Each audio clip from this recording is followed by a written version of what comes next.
Hello friends, आज का हमारा टॉपिक है the case of the sharp eyed jeweller. इसके ऑथर हैं निकोलस बेंटले। जैसा कि टाइटल से हमें पता चल रहा है, ये कहानी एक ज्वेलर के बारे में है जिसकी आंखें बहुत तेज है।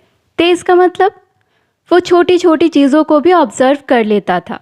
इस कहानी के नरेटर हैं विलियम मॉरिस। ये एक बहुत ही ऑर्डिनरी मैन था, बस इसकी आंखें और कॉमन सेंस नॉर्मल इंसान से ज़्यादा तेज चलती थी। इसके शौक बड़े अलग थे, क्राइम और क्रिमिनल्स के बारे में पढ़ना। पिछले 30 सालों से वो कई सारी कहानियां पढ़ता आ रहा था। इन कहानियों को पढ़ने के बाद उसे ये रियलाइज़ हो गया था कि जो डिटेक्टिव्स होते हैं वो कोई आसमान के फरिश्ते नहीं होते, वो भी नॉर्मल इंसान होते हैं जो अपने कॉमन सेंस को पूरी तरह से यूज़ कर लेते हैं। कई सारे लोगों को बर्ड्स को ऑब्जर्व करना अच्छा लगता है तो कई सारे लोगों को मछलियाँ, लेकिन हमारे नरेटर को तो ह्यूमन के बिहेवियर को ऑब्जर्व करना अच्छा लगता था। कौन क्या खा रहा है, कौन क्या बात कर रहा है, कौन कैसे चल रहा है, सब कुछ हमारे नरेटर की आंखों से कुछ भी नहीं बच सकता था। एक ज्वेलरी शॉप में खड़े रहते रहते ये उसका फेवरेट पास टाइम बन गया था, लोगों को ऑब्जर्व करना। वैसे आपका फेवरेट पास टाइम क्या है, मुझे कमेंट करके ज़रूर बताएं। जब मैंने आपसे कहा कि नरेटर एक ज्वेलरी शॉप में काम करते हैं तो आपके मन में कैसा इंप्रेशन बना? कुछ खास नहीं बना होगा ना? तो अब नरेटर अपने इंप्रेशन को बढ़ाने के लिए बता रहे हैं कि वो रेनायर्स ज्वेलरी शॉप में काम करते हैं। क्या आपको पता है रेनायर्स ज्वेलरी शॉप क्या है? ये एक बहुत ही फेमस और बड़ी शॉप है जो एंटिक ज्वेलरी का बिजनेस करती है। एंटिक बोले तो पुराने समय की कीमती और यूनिक चीज़ें। इसे बस रईस लोग ही अफोर्ड कर सकते थे। इनके कस्टमर्स में बड़े बड़े businessman, film stars, sports person और भी अमीर लोगों के नाम शुमार थे। शॉप पर जाने के बाद विलियम मॉरिस का सबसे पहला काम होता था विंडो के पास कुछ ज्वेलरी को डिस्प्ले के लिए लगा देना। अब नरेटर एक ऐसे इंसिडेंट को डिस्क्राइब करने जा रहे हैं जिससे हमें ये पता चलेगा कि उनका कॉमन सेंस कितना हाई और उनकी आंखें कितनी तेज थी। तो आइए सुनते हैं इस इंसिडेंट को। हर बार की तरह जब नरेटर विंडो पर ज्वेलरी को डिस्प्ले के लिए लगा रहा था, एक औरत लगभग 15 मिनट से उन ज्वेलरीज को देखे जा रही थी। लेकिन आज जो डिस्प्ले में रखा गया था वो बस 2 अर्न्स थे। अर्न मतलब किसी डेड बॉडी को जलाने के बाद जो भी राख बच जाता है उसे एक स्पेशल कंटेनर में रखा जाता है जिसे अर्न कहते हैं। इन अर्न्स के साथ कुछ ग्रेव स्टोन्स के फोटोग्राफ भी थे। उस लेडी का इन सब चीज़ों में इंटरेस्ट देखकर नरेटर को थोड़ा अजीब लगता है। फिर नरेटर को ये लगता है कि शायद इस लेडी का कोई अपना मर गया होगा, इसलिए वो इन्हें लेने का सोच रही हो। फिर उसके दिमाग में ये ख्याल आता है कि अगर इसके घर में किसी की डेथ हुई है तो इसने ब्लैक ड्रेस या ऐसा कुछ क्यों नहीं पहना है। इनफैक्ट उसने एक ब्राइट येलो कलर का कोट और येलो कलर की सैंडल पहन रखी थी। जब नरेटर सारी ज्वेलरी को अरेंज कर लेता है तभी उसके शॉप पर एक आदमी आता है। आगे की कुछ लाइंस में हमें पता चलता है कि नरेटर की आंखें कितनी तेज है और कैसे वो किसी इंसान को बस देखने भर से उसके बारे में लगभग सारी चीजों को जान लेता है। जैसे कि नरेटर के हिसाब से ये आदमी एक अमेरिकन है जो अपने मुंह में गम चबा रहा था। ये एक बहुत ही हट्टा कट्टा आदमी था जिसका चेहरा ऑलमोस्ट रेड था, जिससे नरेटर को ये समझ आता है कि ये आदमी बहुत ज़्यादा ड्रिंक करता होगा और इस आदमी की एज लगभग 35 साल होगी।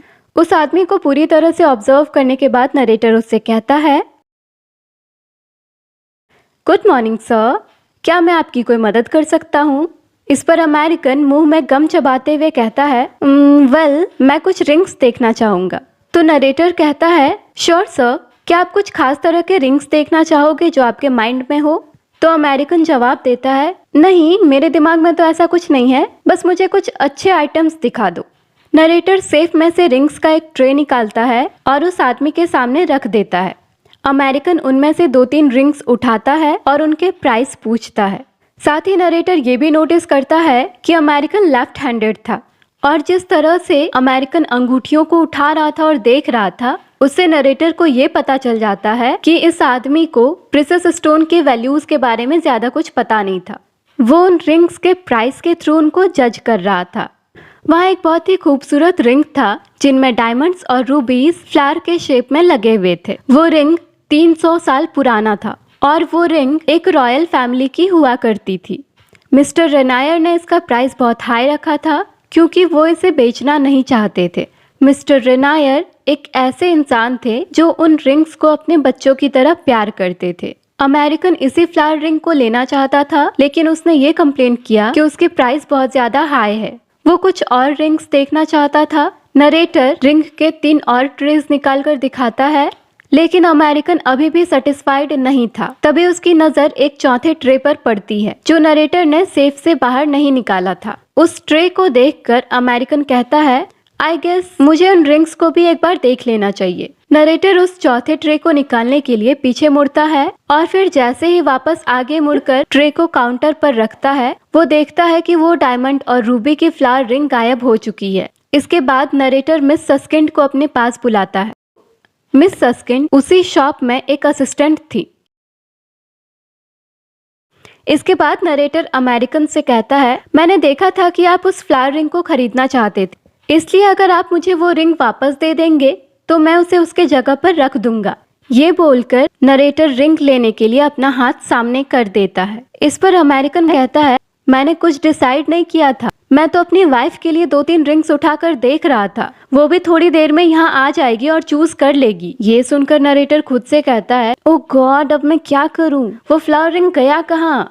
इसके तुरंत बाद नरेटर मिस सस्किंड से कहते हैं, प्लीज मिस्टर रेनायर को अर्जेंटली यहाँ पे बुलाओ। मिस्टर रेनायर थोड़ी ही देर में वहाँ पे आ जाते हैं। फिर सारे लोग मिलकर रिंग को खोजने लगते हैं। नरेटर नोटिस करता है कि मिस्टर रेनायर बहुत अपसेट थे क्योंकि जो रिंग खोया वो उनका फेवरेट रिंग था, लेकिन फिर भी मिस्टर रेनायर खुद को काम दिखाने की कोशिश कर रहे थे।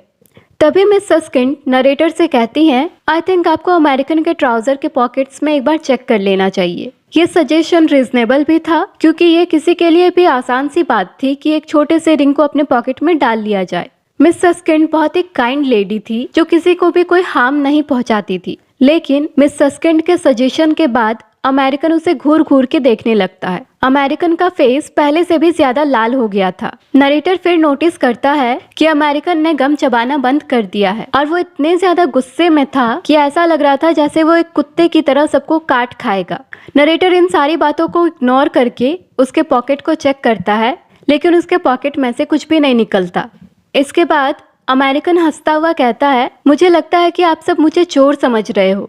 इस पर मिस्टर रेनायर कहते हैं, ओह नो सर, बिल्कुल नहीं, हम आपके ऊपर शक नहीं कर रहे हैं, लेकिन जब हम इंश्योरेंस कंपनी में इस बात की रिपोर्ट लिखवाएंगे तो हमें उन्हें ये बताना होगा कि हमने थॉरो चेकिंग की थी, यहाँ तक कि हमने आपकी भी चेकिंग की थी। इसके बाद मिस्टर रेनायर थॉरो चेकिंग करने के लिए अमेरिकन को अपने ऑफिस रूम में ले जाते हैं।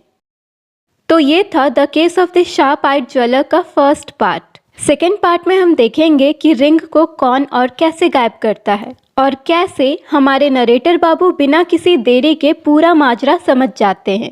आई होप आप लोगों को ये वीडियो अच्छा लगा हो। Thank you for watching.